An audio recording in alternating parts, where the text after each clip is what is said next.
mano en penjo maber ahinya. To en penjo ma anyalo duoke e yore ariyo. Mokwongo, en yo mabuluongo ni political.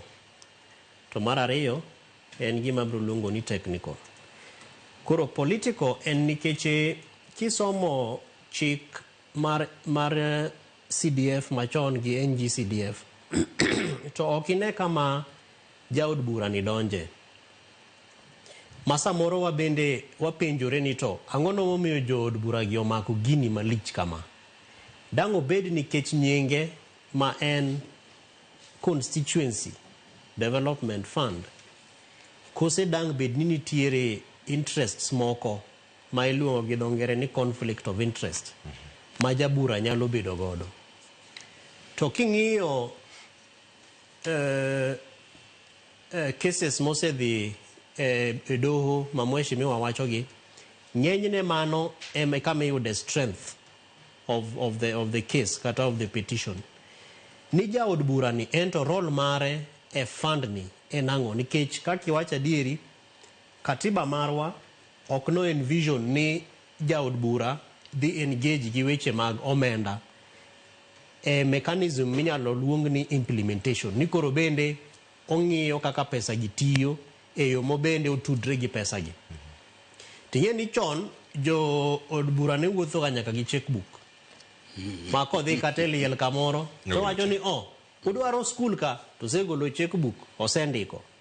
Mago all the reviews manotimne ne chik ma walose wiye ni nogolo oko. Manyiso ni kama walose ni onge kama jaod bura donje. Makila e gimoro mar ariyo ma en the technical aspect of implementing the fund. Gimomiyo ng'enyne samoro waneno ni lwet jabura pod nitie kae en nikech king'iyo kata committees miketo kacha, ni jaod bura ema propose names for a management committee, obed of these particular committee members. Omiyo mano emomiyo king'iyo amendment manokel gi jaod bura mamarwa mheshimiwa Dr. Senior Counsel Tiende Amolo, to nowacho ni adiri kaka mheshimiwa okelo wacho ni nitiere gaps mosebetie. To gaps gi wanyalo kiwa them ka waketo chikni e constitution. Mano biro gi gimiluongo ni Constitution Amendment Bill 2025 mar NG-CDF, mar NGAF kod mar Senate Oversight Fund. To kisomo katiba wani article 204, to ne gitiyo in a way manyalo wacho ni craftily. Nikech kori nyalo penjeri ni to interest mar jabura e CDF en ang'o? En ang'o no momiyo pesnigi? En ang'o momiyo jabura MP pod dwani mondo bed involved e implementation process? Nikech kata kaka ne otim amendment of article 204 ma largely engage on matters of equalization fund, to gi wacho ni chik magi keto ilongo ni article 204A, article 204B, then article 204C. Manyiso ni A cannot touch on NG-CDF, B cannot touch on NGAF, then C cannot touch on Senate Oversight Fund.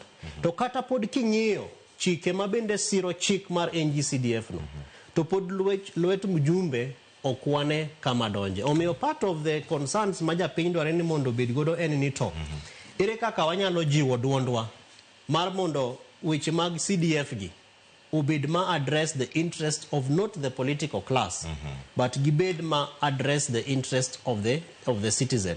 To katieko kleo en ni be king'iyo weche mag counties bende nitiere concerns mose bed kipenjo. To mano bende is keyword through gimane mheshimiwa wacho ni wan gi two levels of government, my national government and county governments. But beyond that, katiba marwa in schedule 4 omiyowa gimiluongo ni functions of national government and also county government. So omiyo king'iyo kisomo chik mane mheshimiwa Otiende oketo mar amendment, to ne gi address, gitemo address ni pesa ma walose wigi gidhi mana tiyo tich moripo bed ni national government tiyo e constituency, but not the county government. Manyiso ni for example, weche mag infrastructure, weche mag security, kech mago are not devolved, gi weche moko kaka koro wanyalo wacho ni mag environment and disaster and concerns, emergencies machalo kamago. Omiyo mago ema king'iyo schedule 4 mar katiba marwa, to wajumbe wacho ni pesa ma wadwa ni mondo wa appropriate gi, they address those kind of functions. Kamano. Erokamano ahinya. Mheshimiwa Jared, nitiere